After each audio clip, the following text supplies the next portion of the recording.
2020년 연세대학교의 전교인 온라인 수양회에 오신 모든 교우분들을 환영합니다. 저는 이번 수양회 첫째 날 진행을 맡은 교육분과위원장 김우택입니다. 올해는 코로나19 팬데믹으로 수양회 자체를 개최하기 어려운 상황임에도 불구하고 이렇게 비대면 온라인으로 하나님 말씀에 더욱 집중할 수 있는 기회를 주신 하나님께 감사드립니다. 이번 온라인 수양회는 오늘 14일과 내일 15일 이틀에 걸쳐 진행되고 미리 발송해드린 수양회 책자의 순서를 참고해 주시기 바랍니다.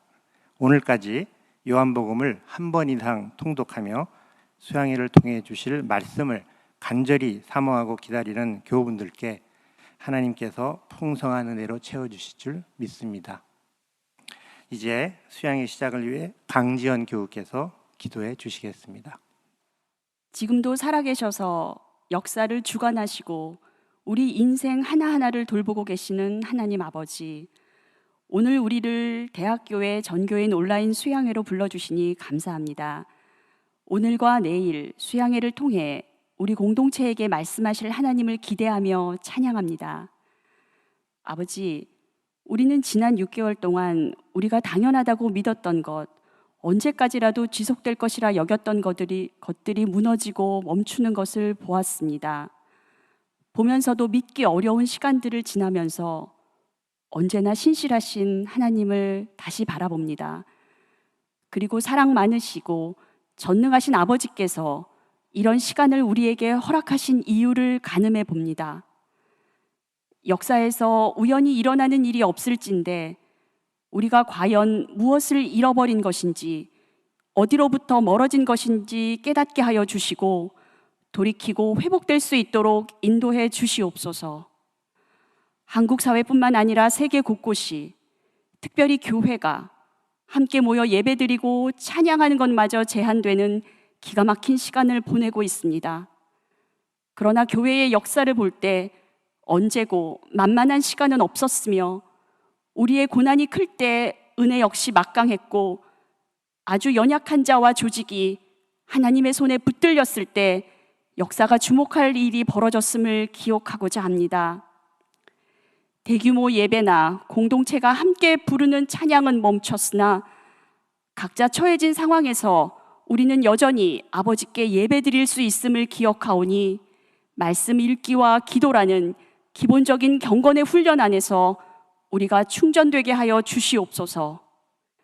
지금 당장은 암울하고 막막한 이 시간이 하나님은 우리 각자에게 말씀하시고 우리는 아버지의 뜻을 분별하며 순종하여 하나님과 우리 사이에 개인적인 교제가 쌓이고 관계가 돈독해지는 시간, 우리 각자가 아버지의 자녀로서 성령의 능력을 체험하고 아버지와 소통하며 생명이 충만해지는 시간 되게 하여 주시옵소서.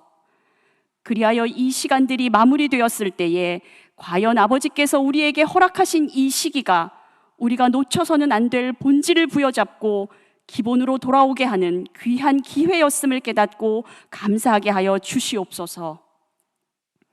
이 시간 갈급한 심정으로 기도하는 이들을 돌아보시기를 간구합니다. 가족과 자신의 갑작스러운 또한 오래된 질병으로 경제적인 어려움, 여러 모양의 마음 건강상의 문제, 직장과 학업과 진로의 문제들로 힘겨워하는 이들의 고통을 돌아보시고 오랫동안 각자의 삶에 닫혀있던 문들이 열리는 응답을 허락해 주시옵소서. 특별히 한국사의 굴곡진 시간들을 받아내며 우리 사회의 한 축을 담당했던 우리의 어르신들을 기억하여 주시옵소서. 이들의 연약해진 육체를 돌보아 주시고 외로움과 소외감이 늘어가기 쉬운 이때에 비대면 접촉의 대가이신 성령께서 특별한 위로를 주사 이들에게 하늘의 소망이 충만케 하여 주시옵소서. 또한 허락하신 우리 자녀들이 말씀 안에서 양육되게 하여 주시고 기도하는 부모의 뒷모습을 보며 이들 역시 기도의 자리로 나아가게 하여 주시옵소서. 이렇게 세대를 거쳐 믿음이 이어지는 것만이 우리의 살 길이며 우리가 어떤 상황에서도 지켜내야 하는 것임을 분명히 기억하게 하여 주시옵소서. 이제 조정민 목사님을 통해 연세대학 교회에 하나님께서 하시고자 하시는 말씀을 듣고자 합니다. 온라인 수양회에 접속한 모든 이들의 심령을 성령께서 주장하사 우리의 자아와 아집이 무너지고 상처와 아픔이 치유되는 시간, 자녀로서의 권세가 자각되는 시간, 가지인 우리가 온전히 포도나무와 하나 되는 시간, 진정한 생명을 소유했기에 처해진 상황에 굴복되지 않는 시간, 영원을 향한 소망이 더 굳건해지는 시간, 짙은 어둠 가운데에서도 우리를 친히 빛의 캡슐에 담아 보호하고 인도하시는 하나님의 엄청난 사랑을 경험하기에 그 사랑을 전하지 않고는 배길 수 없는 은혜로 충만케 되는 시간 되게 하여 주시옵소서. 그리고 이 시대 가운데 특별히 연세대학 안에 두신 이 교회에 주신 사명을 깨닫고 각자가 결단하는 시간 되게 하여 주시옵소서. 감사드리며 이 모든 말씀 태초부터 하나님과 함께 계시다가 육신으로 우리에게 오사 생명을 주신 예수님의 이름으로 기도드리옵나이다. 아멘. 이번 수양회에서 하나님 말씀을 전해주시는 강사분은 베이직 교회 담임 목사님이신 조정민 목사님이십니다. 오늘 주시는 첫 번째 말씀은 요한복음 3장 31절로 36절 말씀입니다. 제가 말씀을 봉독하겠습니다. 예수께서 자기를 믿은 유대 사람들에게 말씀하셨다. 너희가 나의 말에 머물러 있으면 너희는 참으로 나의 제자들이다. 그리고 너희는 진리를 알게 될 것이며 진리가 너희를 자유롭게 할 것이다. 그들은 예수께 말하였다. 우리는 아브라함의 자손이라 아무에게도 종노릇한 일이 없는데 당신은 어찌하여 우리가 자유롭게 될 것이라고 말합니까? 예수께서 대답하셨다. 내가 진정으로 너희에게 말한다. 죄를 짓는 사람은 다 죄의 종이다. 종은 언제까지나 집에 머물러 있지 못하지만 아들은 언제까지나 머물러 있다.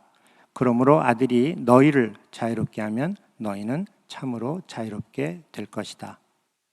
이제 1강 말씀 진정으로 자유하라라는 제목으로 조정민 목사님께서 말씀 전해 주시겠습니다. 하나님 아버지, 연세대학교에 이렇게 수양에 말씀을 나눌 수 있게 해주셔서 감사합니다. 비록 얼굴과 얼굴로 대면하여 말씀을 나누지 못하더라도 하나님께서 또 대체할 수 있는 수단을 이렇게 주셔서 함께 이 어려운 시대를 말씀으로 이길 수 있는 힘과 능력을 허락해 주심을 참으로 감사합니다. 주님, 말씀을 전하는 자나 듣는 자 모두에게 위로가 되게 하시고 또 새로운 도전이 되게 하시고 새로운 믿음의 결단이 있게 하여 주옵소서. 예수님 이름으로 기도합니다. 아멘. 연세대학교에는 사실 이 모양 저 모양으로 관련이 깊습니다. 저는 70년도 연세대학교 입학해서 대학원까지 쭉 마치면서 78년에 졸업을 했습니다. 그때는 이렇게 이 학교를 다닐 때도 크리스찬이 아니었습니다. 저는 47살 때까지 어쩌면 기독교에 대해서 가장 비판적인 사람의 한 사람으로 살았던 사람입니다. 그러나 믿는 아내와 결혼해서 아내를 한 13년간 힘들게 하다가 사실은 예수님을 만나게 되었습니다. 47살에 예수님을 믿게 되고 또 따르기로 결정하면서 참으로 어려운 시간이 많았습니다. 그러나 끝까지 따르기로 결정할 수 있었던 가장 큰 이유는 사실 오늘 전하고자 하는 이 말씀 때문입니다. 이 말씀은 또 저희들이 잘 알듯이 연세대학교의 정문에 새겨져 있는 말씀이기도 합니다. 저는 70년에 입학했을 때 이 말씀을 몰랐어요. 그냥 대학이니까, 그냥 대학교니까 진리가 너희를 자유롭게 하리라. 당연히 그렇게 생각을 했었죠. 성경을 읽어본 적이 없었으니까.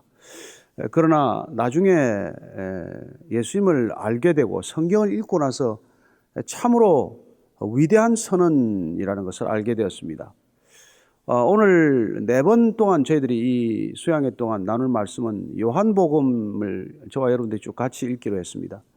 그래서 1번, 2번 책을 다 읽어보신 분들, 지금까지 많이 읽으셨겠지만 어떤 분은 이걸 1000번 읽은 분도 계세요.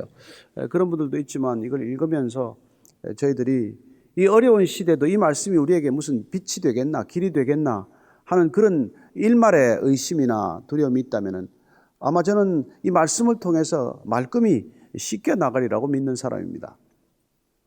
제가 그런 일을 경험했고 또 지금도 말씀을 통해서 교회가 이 시대에 어려움을 겪지만 교회가 든든히 지탱될 수 있는 까닭은 하나님께서 우리에게 이렇게 강력한 말씀을 우리에게 허락해 주셨기 때문이라고 믿습니다. 아시는 대로 사도 요한은 나이 90 넘어까지 살았던 사람이죠. 12 제자 중에서 가장 장수한 사람입니다. 장수가 복이라면은 사도 요한이 제일 복 있는 사람입니까? 저는 꼭 그렇게만은 생각하지 않습니다. 우리는 그리스도인으로 부름받는 순간 대체할 수 없는 복, 영원한 복, 그리고 무엇과도 견주어 목마르지 않은 복을 다 경험한 사람이기 때문에 얼마를 살건 저는 그게 크게 중요하지 않다고 생각합니다. 사실 다른 제자들은 젊어서 순교했죠. 그럼 사도 요한은 일설에 따르면 92살에 소천을 했다면, 부르심을 받았다면 다른 젊은 제자들보다 적어도 2배 가까이 산 거겠죠. 그러나 어쨌건 우리가 주님께서 나를 따르라, 십자가를 지고 나를 따르라고 하셨기 때문에 주님을 따르는 것은 어차피 순교의 길이라는 측면에서 보면, 순교라는 관점에서 보면은 어쩌면 가장 오래 순교한 사람이다. 저는 그렇게 생각합니다. 젊어서 순교한 사람은 짧게 순교한 것이고, 사도 요한 같은 분들은 오래 순교한 분이라는 것이죠. 그분은 요한 1, 2, 3서도 남겼지만 요한 계시록을 남겼습니다. 성경의 처음은 잘 아는 대로 모세 오경, 토라의 첫 부분은, 창세기는 모세가 저작한 걸로 되어 있죠. 성경의 마지막은 사도 요한이 반모습에서 본 환상과 계시를 통해서 성경은 마무리되고 있습니다. 어쩌면 사도 요한이야말로 성경에 매듭을 지을 수 있을 만큼, 끝 마무리를 지을 수 있을 만큼 특별한 은혜를 받은 사람이죠. 왜 그렇게 특별한 은혜를 받을 수 있을까요? 원래 그 요한은 예수님이 별명을 지어주기를 우리의 아들이라고 짓지 않았습니까? 어쩌면 목소리가 어마어마하게 컸겠죠. 뱃사람으로서 성격도 좀 괄괄하고 급하고 목소리도 커서 얼마나 소리가 컸으면 우리의 아들이라는 말 하셨겠습니까? 근데 그런 사도 요한이 사랑의 사도가 되었던 것은 어쩌면 주님의 사랑을 누구보다도 많이 받는다는 분명한 믿음이 있었기 때문일 것이고, 또 하나는 오랫동안 순교하면서, 정말 평생을 순교하면서 하나님께서 부어주신 은혜가 녹아서 흘러내리는 놀라운 삶의 열매가 바로 사도 요한을 사랑의 사도로 만든 것이라고 저는 믿습니다. 어쨌건 이 요한은 오래 살았기 때문에 일찍 순교한 제자들에 비해서 예수님을 더 많이 묵상한 흔적을 보게 됩니다.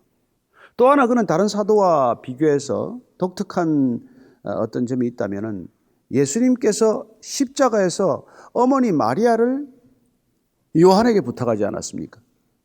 요한이 우리의 아들이라면 부모 명령이나 부모 말도 잘 안 들었을 아들이고, 부모의 가업을 내뿌리치고 예수님을 즉각 따라갔던 것에 비춰본다면, 예수님께서 어머니를 맡겼을 때 어쩌면 당황했을지도 모르죠. 어머니 마리아를 쳐다보면서 내 아들이다, 당신의 아들입니다, 또 요한에게는 내 어머니다, 이렇게 말 한마디 유언처럼 남기시는 바람에 그 어머니 마리아를 살아 계시는 동안 복양해야 할 책임을 맡은 것이죠.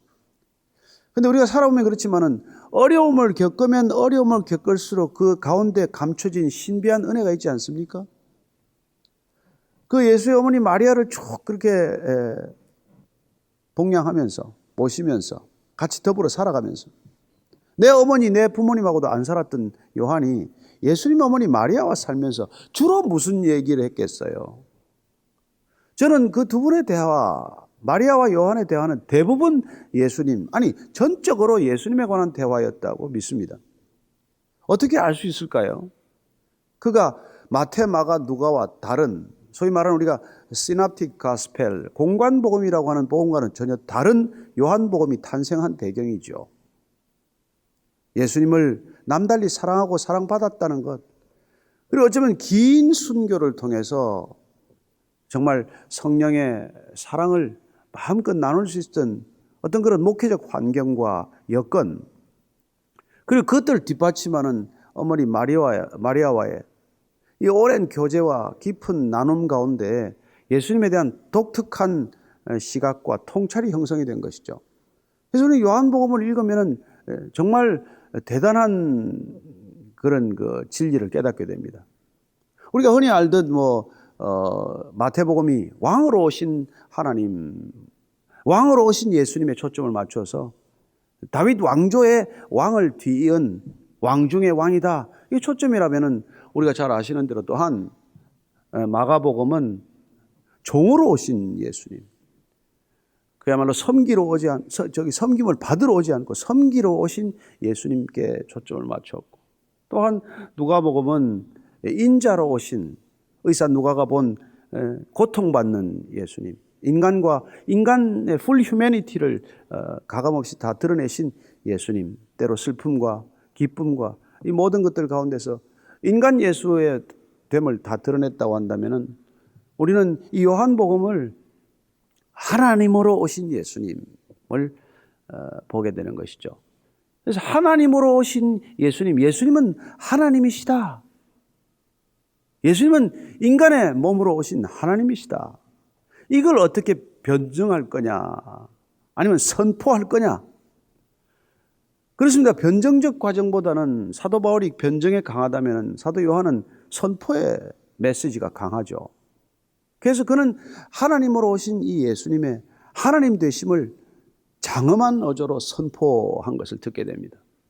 그래서 우리가 요한복음 전체를 보면 하나님을 선포하는 예수님, 나는 하나님이라고 하는 것을 직접적으로 선포하는 예수님의 음성을 듣는 것이죠. 그래서 우리는 이 요한복음을 계속 읽고 또 읽어가면은 정말 창세기와도 같은 장엄한 선언으로 시작되는 이 요한복음을 통해서 하나님의 놀라운 경륜 가운데로 빨려 들어가듯 그렇게 들어가는 것을 경험하게 됩니다. 태초에 말씀이 계시니라. 이 말씀이 하나님과 함께 계셨으니 이 말씀이 곧 우리 주님 아닙니까? 이 말씀이 곧 하나님이라. 그리고는 곧 말씀으로 오신, 말씀이 육신이 되신 성육신의 사건을 말씀하시므로 우리는 말씀이 육신이 되신 하나님이 인간의 몸을 입고 오신 예수 그리스도를 이 요한복음의 초두 서두로부터 보게 되는 것이죠. 그리고 우리가 잘 아는 대로 우리는 7가지 하나님 선언, 예수님의 셀프 프로클레이션, 하나님 되심을 스스로 선포하는 것을 듣게 됩니다. 나는 누구다라고 하는, 우리가 영어로 I am이라고 번역된, 우리가 헬라어로 흔히 듣는 에고 에임이라고 하는 이 표현을 반복적으로 쓰심으로써 하나님이란 어떤 분이다, 인간의 몸으로 오신 하나님, 하나님이신 예수님은 어떤 분이다를 7번 선언한 것을 우리는 다 기억하고 있는 것이죠. 그래서 반복적으로 I am 하는 그 영어 번역을 통해서 우리는 그냥 나는 생명의 떡이다, 나는 세상의 빛이다, 이런 표현들이지만 실제로는 그 선언이란 하나님이란 어떤 분이다를 가장 정확하게, 가장 정말 우리가 그냥 쑥 받아들일 수 있는 그런 선언으로 말씀해 주신 것이죠. 그래서 오늘 우리가 이 정말 진리의 말씀, 이 말씀을 우리가 통해서 듣게 되는 것은 하나님 되심이 이 땅에서 어떤 모습으로 드러났는가, 그리고 우리는 하나님을 어떻게 받아들이고 수용해야 하는가에 관한 것을 다시 한번 정리하게 되는 것이죠. 그래서 우리가 지금 아까 말씀드린 I am the light of the world, I am the bread of life, I am the gate of the sheep, 양의 문이다.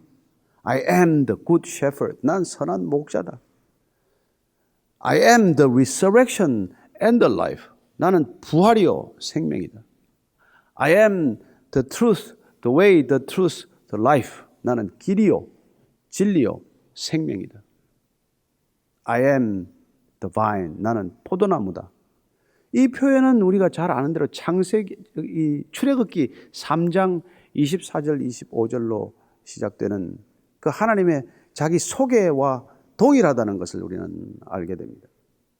그래서 하나님의 이름이 뭡니까? 하나님이 I am이란 말이죠. 하나님의 이름이 에고 에임이란 말이죠. 히브리어는 거기 에흐예, 아시에르, 에흐예라고 번역이 되어 있지만 이 야훼의 이름은 I am who I am. 나는 나다. 나는 스스로 있는 자다. 나는 타자의 의존적인, 하나님의 존재는 어딘가에 의존해 있는 설명되어야 할 존재가 아니라 설명할 수 없는 그 존재의 본질에 우리는 다가가는 것이죠. 그래서 모세가 도대체 당신은 누구십니까? 나를 바로에게 가라 그랬는데 바로에게 가서 내가 누구에게서 왔다고 그럽니까? 그러나 하나님은 사실 이름을 가르쳐 준 게 아니에요. 우리는 그걸 이름으로 받아들이죠. 이름이란 존재 표현이니까. I am who I am은 나는 스스로 있는 자 아니라 나는 자존자니라 번역을 했지만 그냥 하나님은 하나님이세요. 다른 어떤 것으로 설명이 가능하겠어요? 그 하나님이 우리 예수님이 오셔서 그 하나님을 나는 생명의 떡이다 라고 말씀하셨고 그렇게 반복해서 나는 누구라고 말씀하셨죠. 그래서 그분이 진리라는 것을 우리는 듣게 됩니다. I am the way, the truth, the life의 진리, 그 진리. 하나의 진리가 아니라 바로 그 진리. 전인격적인 진리. 정말 모든 생명으로 표현되는 진리. 빛과 그리고 말씀으로 드러나는 진리. 그 진리이신 예수님께서 나를 따르라고 제자들을 불렀을 때 그 제자들이 따라가면 어떻게 됩니까? 주님께서 우리를 부르신 이유가 뭡니까? 오늘 그 부르신 목적이 내가 너희를 자유케 하리라고 하신 것이죠. 우리는 주님 안에서, 예수님 안에서, 진리 안에서, 하나님 안에서만 자유로울 수 있는 존재이기 때문에 그렇습니다. 여러분, 고기가 물을 떠나서 어떻게 자유롭겠습니까? 고기가 물을 부담스러워해서 나는 물 밖으로 나가고 싶다. 물 밖으로 나오는 순간 고기는 죽는 것만 남았죠. 비록 어조나 이런 항아리 이게 뭡니까? 금붕어 항아리입니까? 어디입니까? 거기 들어가면 뭐예요? 죽는 것만 남은 것이죠. 물고기는 바다에 있어야 하듯 우리는 하나님 안에 있어야 존재의 자유로움을 느끼는 사람이죠. 그래서 오늘 우리가 읽은 이 말씀은 주님께서 첫 번째 제자도를 설명하는 말씀 가운데 우리를 부르신 것입니다. 초청하신 것입니다. 사실 하나님의 7가지 선언 이외에도 또 예수님께서는 7가지 기적을 행하셨거든요. 그 기적 또한 하나님의 7가지 자기 선언과 교직되어 있다는 것을 발견합니다. 시줄과 날줄처럼 엮여 있어서 물이 포도주가 되는 기적, 왕의 신하가 멀리 떨어지는데도 내 그 아들의 병이 나았을 것이라고 할 때 낫는 기적, 베데스다 연못가에서 38년 된 병자 일어나 자리를 들고 걸어가라고 했을 때 일어날 수 있는 기적, 오병이어의 기적, 무리를 걸어가는 기적, 소경이 눈을 뜨는 기적. 하이라이트는 뭡니까? 나사로야 나오너라 했을 때 그 나사로가 무덤에서 걸어 나온 기적. 한 번 베풀기 망정이지 여러 번 베풀었으면 큰일 날 뻔하지 않았습니까? 저는 주님께서 단 한 번 베푸신 것을 감사합니다. 그래서 그런 기적들을 통해서 하나님은 누구신지를 선포하신 것과 이렇게 교직되어서 하나님 되심을 드러내신 우리 주님께서 그러면 그 하나님이 우리를 부르시고 나를 따르라고 하셨다면 대책이 있으니까 따르라고 하신 것이죠. 여러분, 우리가 프로포즈를 하더라도 그 사람하고 같이 살아갈 무슨 대책이 있어야 프로포즈를 하는 것이지 그냥 감정적으로만 프로포즈를 한다고 우리가 따라갑니까? 결혼이 그렇게 쉽게 잘 안 되는 이유가 뭐예요? 믿을만 해야 따라가는 것이고 능력이 있어야 따라가는 것 아닙니까? 결국 나중에 보면 여자들이 뭐 잘난 남자하고 사귀고 싶어 하지만 결국 능력 있는 남자 고르지 않습니까? 하물며 자기 일생을 잠깐 맡기는 것도 능력을 보고 맡기는데 우리가 평생, 아니 영원을 맡기려면은 그분이 어떤 분인지를 알아야 맡길 수 있는 것 아닙니까? 근데 주님께서 나를 따르면, 너희들이 나를 따르게 되면 어떻게 된다고요? 자유하다는 거예요. 자유하다는 거예요. 진리가 너희를 자유케 하리라. 물론 전제가 있죠. 내 말이 너희 안에 거하면. 말씀으로 오신 예수님께서 우리 안에 들어오시는 방법이 말씀으로 들어오시는 것입니다. 성령으로 들어오시는 것입니다. 말씀과 성령 같이 있어야 합니다. 나중에 예수님께서는 그 말씀이 곧 내 영이라고 말씀하십니다. 말씀과 영 밀접하게 때로는 하나처럼 움직입니다. 말씀을 깨닫게 하시는 분도 영이고 성령님께서 오셔야 말씀이 깨달아지고 말씀이 충만해야 성령이 충만하게 되고 성령이 충만하면 말씀으로 충만할 수 있는 것이죠. 어쨌건 주님께서는 내 말이 너희 안에 머무르면 마치 장막을 펴고 시내산에 오셨던 하나님께서 장막 안에 거하시듯이 그렇게 말씀으로 우리 안에 장막을 펴고 거하시면 그러면 우리가 진리를 알게 된다는 거예요. 우리가 예수님을 알게 된다는 것입니다. 그리고 그 예수님이 우리를 자유케 한다는 것이죠. 우리는 다른 많은 것들을 원합니다. 그러나 주님께서 주시고자 하는 것은 이 자유함이죠. 이 자유함의 다른 표현이 뭡니까? 자유, freedom은 liberation, 해방 아닙니까?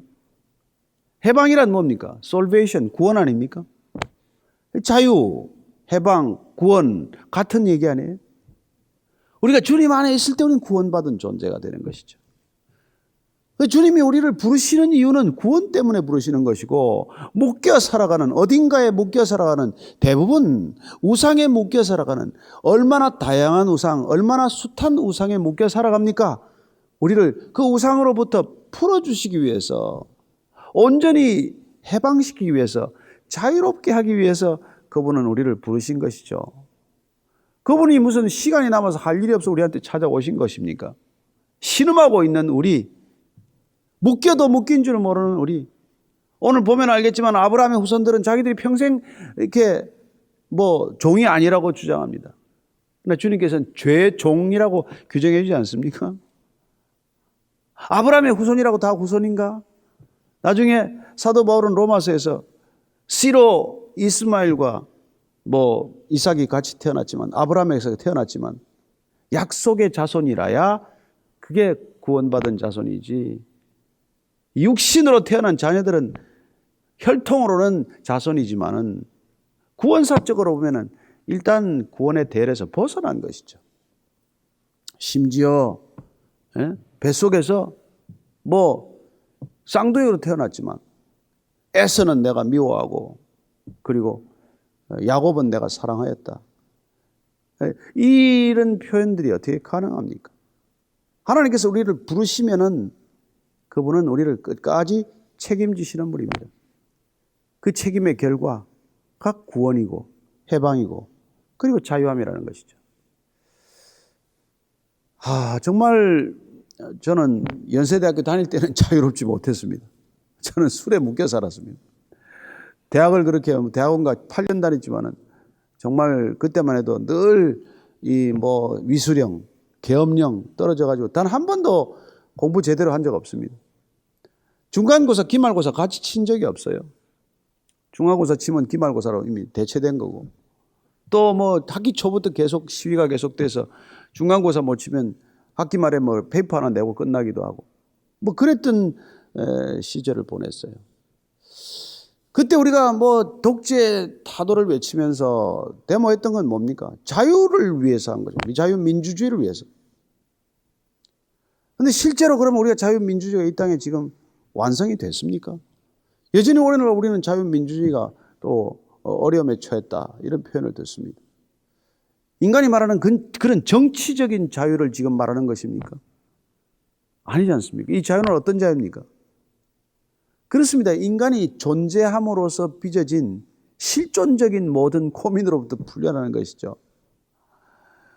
실존주의자들이 그토록 풀지 못했던 그 속박, 그 구속, 거기로부터 벗어나는 자유 아닙니까?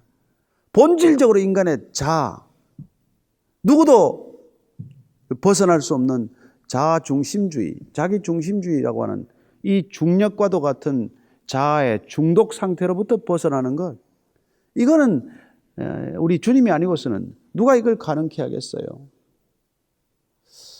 공부 많이들 하셨겠지만은 공부한다고 해결이 됩니까? 학위를 딴다고 해결이 됩니까? 돈을 번다고 해결이 됩니까? 무슨 권력을 준다고 해결이 됩니까? 벗어날 수 없는 자기 중심주의라고 하는 이 우상과 죄의 본질로부터 우리를 자유케 하시는 분, 그분이 우리 주님이시기 때문에 우리는 주님을 안에서만 비로소 참된 자유를 맛볼 수가 있는 것이죠.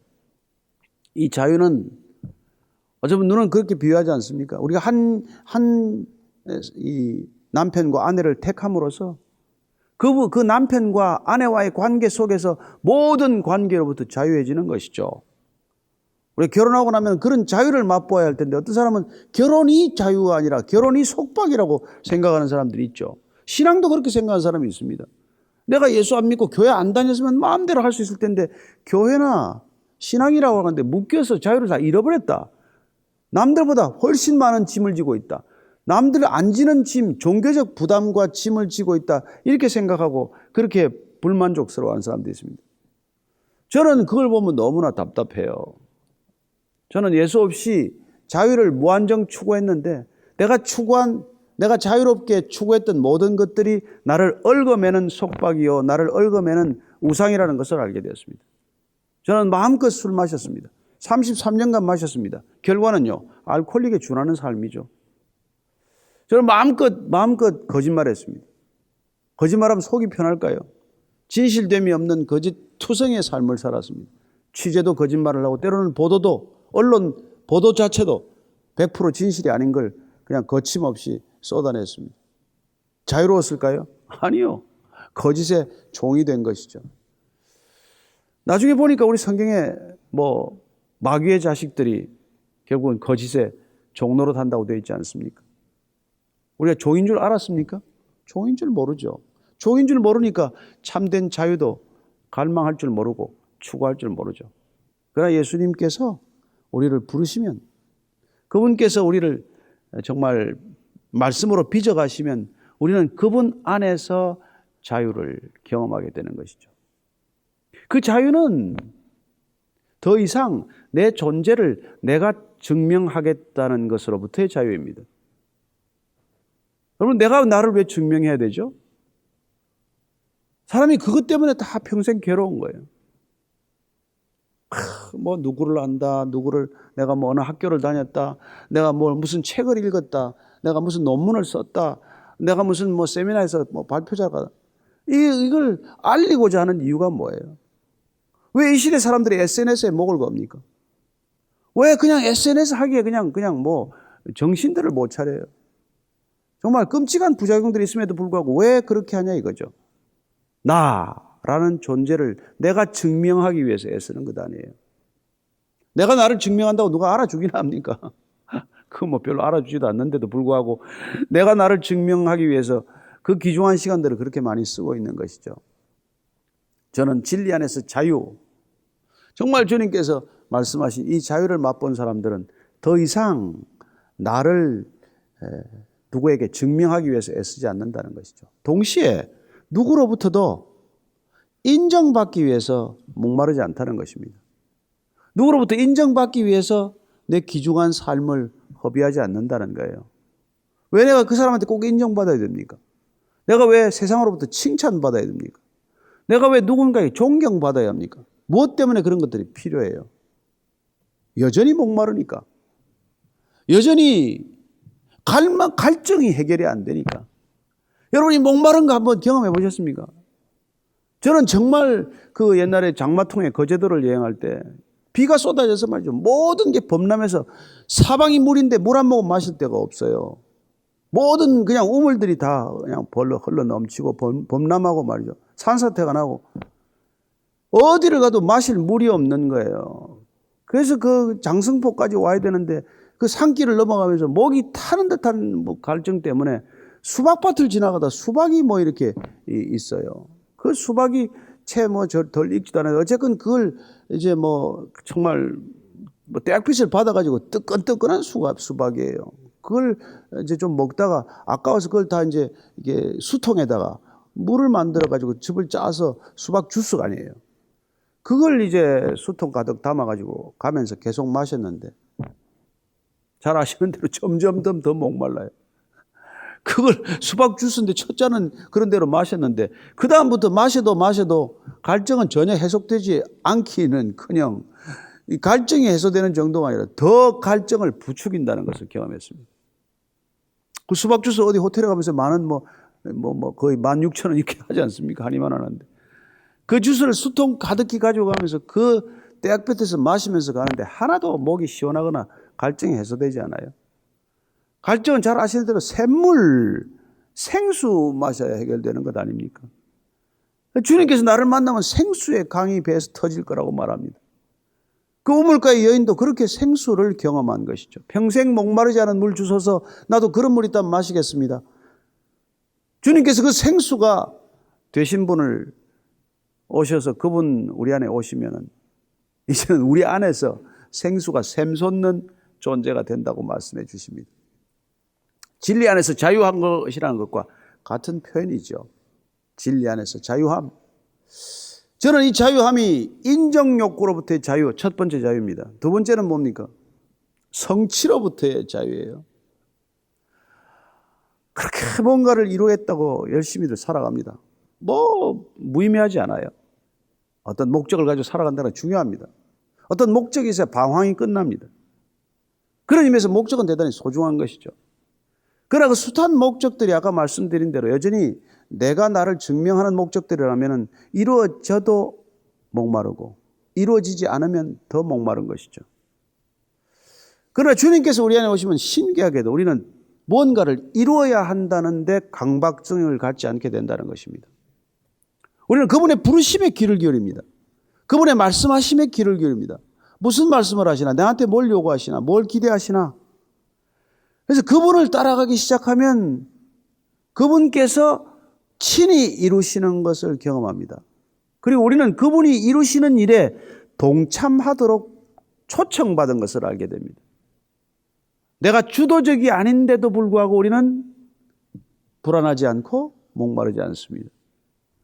그토록 내가 주도적이 되고 내가 뭔가를 내 스스로 결정하고 내가 모든 걸 판단하고 내가 모든 주인 노릇을 해야 직성이 풀릴 거라고 생각을 했는데 웬걸 아니요. 주님께서 판단하시고 주님께서 결정하시고 주님께서 초청하신 길을 걷게 되면 한 걸음 뒤떨어져서 쫓아가기만 해도 기쁩니다.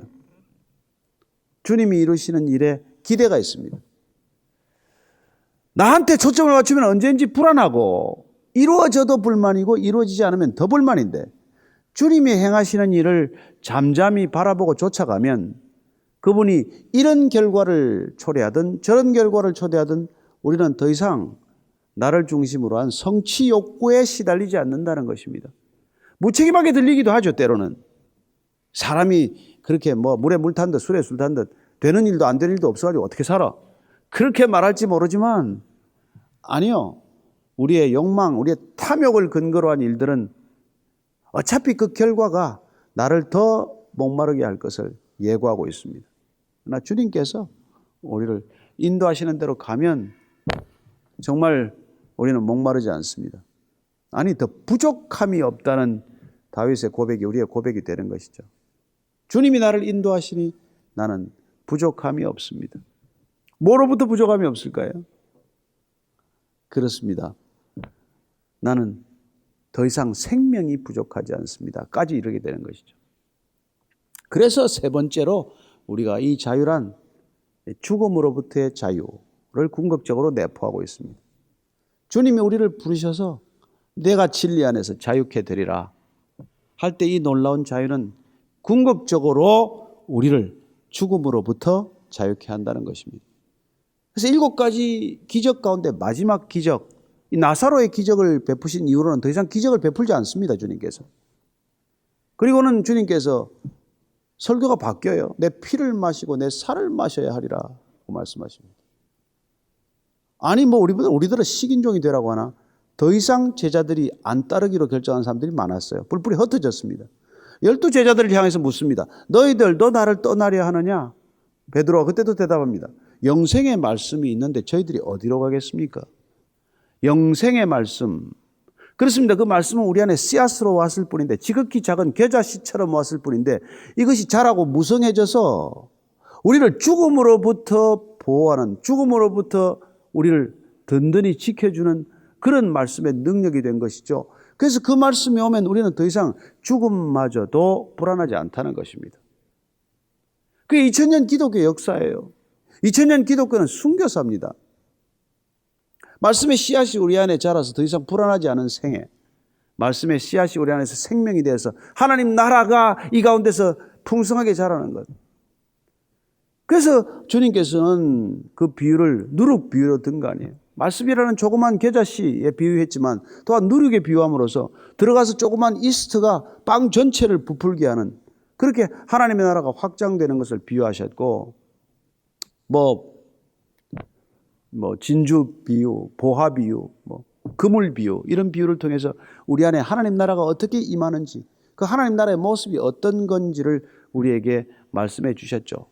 그 하나님 나라의 모습은 궁극적으로 우리를 죽음에서부터 자유케 한다는 것입니다. 이 코로나 사태는 우리에게 많은 걸 생각해 하죠. 정말 아직까지도 여전히 확산이 계속되고 있습니다.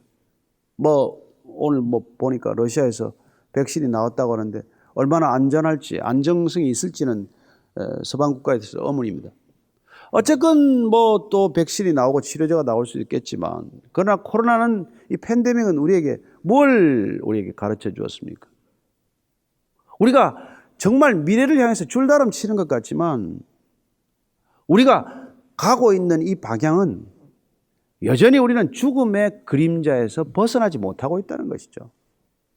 우리가 아무리 빠른 속도로 가더라도, 우리가 아무리 많은 성취를 하더라도, 우리가 아무리 많은 성장을 하더라도 인간 존재는 궁극적으로 죽음의 그림자에서 벗어날 수 없다는 것을 우리에게 펼쳐 보여주고 있습니다. 또 하나는 평등성이에요. 보니까 영국 총리도 걸렸고, 브라질 대통령도 걸렸고. 그렇습니다. 유명한 연예인도 또 죽음을 맞기도 하고. 따라서 대량 살상무기나 핵무기를 손에 쥐고 있는, 핵가방을 들고 있는 정치 지도자나, 내 하루 3끼를 해결하지 못하는 노숙자나, 동일하게 바이러스균 앞에 노출될 때 다르지 않다는 거예요. 인간이 볼 때는 엄청난 차이가 있겠죠. 그러나 그 미물, 눈에 보이지도 않는 바이러스 앞에서는 어떤 인간도 동일하다는 것입니다. 그런 점에서 우리를 다시 한번 겸손케 하지 않습니까? 아니죠. 물론 우리는 그렇게 말할 겁니다. 통계로 보면 훨씬 저소득층이 많이 죽고, 나이별로 정확히 비례해서 60, 70, 80대가 되면 훨씬 더 많은 사망자를 내고, 그렇게 얘기하겠죠. 그러나 앞으로 펼쳐질 이 인간에게 닥칠 계속되는 재앙의 소식이나 자연재해의 소식이나 이런 소식들 앞에서 인간은 심지어 2050년까지 지구를 떠나고, 얼론 머스크 같은 사람은 화성에다가 100만 명을 이주시킬 계획을 발표하고, 하지만 여러분, 궁극적으로 인간은 죽음의 그림자를 벗어날 수 없다는 것입니다. 제 힘으로, 제 능력으로, 제 손으로는. 모르겠습니다. 점점 더 수명이 길어져서 100년, 120년, 150년 살 수 있을지 모르겠지만, 그래요. 그러나 저는 정말 요양원이나 나이 드신 분들이 있는 거처에 가보면 이런 상태로 우리가 10년, 20년을 더 산다는 게 무슨 문제가, 무슨 그 기쁨이 있겠나 하는 생각을 많이 하게 됩니다. 어쨌건 우리는 그 죽음의 덫에서 결코 한 발자국도 더 나갈 수 없는 존재지만, 그러나 영생이 우리 안에 오면, 진리가 우리 안에 오면, 예수 그리스도가 우리 안에 오시면, 그분이 약속하신 성령이 우리 안에 오시면, 우리는 신기하게도 이 땅을 살지만 하늘을 사는 존재가 되고, 우리가 이 가운데 살지만 점점 자유함을 누리게 됩니다. 관계로부터의 자유함, 그리고 그 자유함에서 빚어지는 놀라운 기쁨, 이 기쁨이 우리에게 주는 또한 깊은 자유, 편안함, 샬롬, 이런 것들을 경험하는 것이죠. 어떠십니까? 오늘 주님께서 저와 여러분들을 부르신 이유가 너희들이 나를 따르면, 그러면 진리가 너희를 자유케 하리라. 이 약속을 우리가 다시 굳게 붙든다면 지금 이 코로나 사태라고 하더라도, 자연재해가 또 뭐 그치지 않고 올지라도, 어떤 재해가 올지 알겠어요? 이러다가 기근은 또 오지 않겠습니까? 또 기근이 많아지면 전쟁은 또 올 위험이 더 커지지 않습니까? 어떤 상황이 올지라도 우리는 죽음의 덫에서, 그림자에서 벗어날 수 없는 존재지만, 그러나 진리 안에서 자유하는 존재야말로 자기 인정으로부터의 자유함, 자기 증명으로부터의 자유함, 그리고 또한 자기 성취로부터의 자유함 뿐만 아니라 우리가 죽음으로부터의 자유함을 경험할 수 있다는 것이죠. 저는 그것이 우리가 신앙하는 이유라고 믿습니다. 또한 그것이 우리를 신앙의 길로 부르신 주님께서 나를 따르라고 하신 목적이라고 믿습니다. 우리가 세상을 따라가지 않고, 비록 세상 속에 살지만, 세상에서 최선을 다하지만, 세상에서 주어진 우리의 역할과 책임을 다하지만, 그러나 우리가 세상에 속한 자로 살지 않고 예수 그리스도께 속한 자로 사는 까닭은 세상적 성공을 보장해서도 아니요, 우리에게 무병장수의 길을 약속해서도 아니요, 우리에게 그 어떤 고난을 면제하는 그런 언약이어서가 아니라, 그 모든 것에도 불구하고 우리가 진리 안에서 자유할 수 있는 길이기 때문에 그분은 우리를 초청하신 것이죠. 따라서 진리가 너희를 자유케 하리라. 그리고 주님께서는 또한 수고하고 무거운 짐진 자들아 다 내게로 오라, 내가 너희를 쉬게 하리라. 여러분들이 어디서 진정한 자유를 누리며 어디서 편안한 진정한 쉼을 누리겠습니까? 우리 그분 안에서 이런 쉼과 자유함을 누린다면 적어도 우리가 주님을 모르고 살아가는 사람들, 주님을 거부하고 끝까지 예수 그리스도를 부인하는 사람들과의 삶은 궤적이 같을 수가 없겠죠. 달라도 너무 다르겠죠. 구별되어도 분명하게 구별이 되겠죠. 왜 저 사람이 예수 믿는지 안 믿는지, 저 사람은 도대체 크리스찬인지 아닌지 분간이 안 되는 일이란 적어도 있을 수 없겠죠. 그 이유는 무엇입니까? 종으로 살아가는 사람과 진정한 자유민의 차이 아니겠습니까? 우리가 사도 바울이 당신들이 종의 영을 받았냐, 성령을 받았냐로 구분할 수 있듯이, 우리가 오늘 이 시간에 다시 한번 그리스도 안에서 진정으로 자유하고 있는지, 아니면 여전히 불안과 근심과 걱정과 염려에서 벗어나지 못하고 있는지 스스로 체크해보면 알지 않겠습니까? 그렇다면 나는 누구를 따라가고 있는지도 자연스럽게 검증되지 않겠습니까? 저와 여러분들이 예수님을 진정으로 따르고 있다면, 예수님을 진정으로 크리스토스, 메시아라고 고백했다면 우리는 그분 안에서 자유함을 누릴 수 있을 것입니다. 비교할 수 없는, 바꿀 수 없는, 견줄 수 없는 그 자유함이 이 시대 2020년 8월을 살아가는 우리 모두에게도 분명한 능력이 되기를 축복합니다. 네, 기도하겠습니다. 하나님 아버지, 사람들은 자유하다고 말하지만 죄의 종으로 살고 있습니다. 진정으로 자유롭다고 생각할지라도 그 순간에도 우상의 숭배에 빠져 있음을 모릅니다. 그러나 깨닫게 하시는 이는 예수님이시오. 성령을 보내주시는 분도 예수님이시오. 약속하신 진리가 우리 안에서 자라기 시작하면 우리는 그 진리 안에서, 그 영생 안에서, 그 성령 안에서 참으로 자유함을 누리는 존재가 되는 줄로 믿습니다.